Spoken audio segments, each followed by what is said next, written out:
दिन दहाड़े शहदादकोट में बिल्कुल थाना ए सेक्शन के करीब दो नामालूम मोटरसाइकिल सवार मुसल्लह अफराद की फायरिंग से डिप्टी डायरेक्टर महकमा ज़राअत जाम बहक इलाके में खौफ का समा।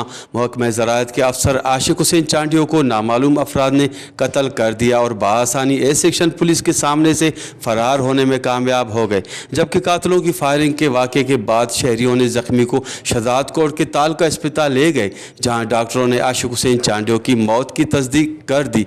दूसरी जानिब वाक़े के बाद शहरी बड़ी तादाद में तालका अस्पताल पहुँच गए। याद रहे कि मकतूल आशिक हुसैन चांडियों ज़िला कंबर में महकमा ज़राअत में बतौर डिप्टी डायरेक्टर ड्यूटी पर मामूर थे, जबकि पुलिस ज़राए के मुताबिक ये वाक़या किसी पुरानी ख़ानदानी तनाज़े की वजह से पेश आया है।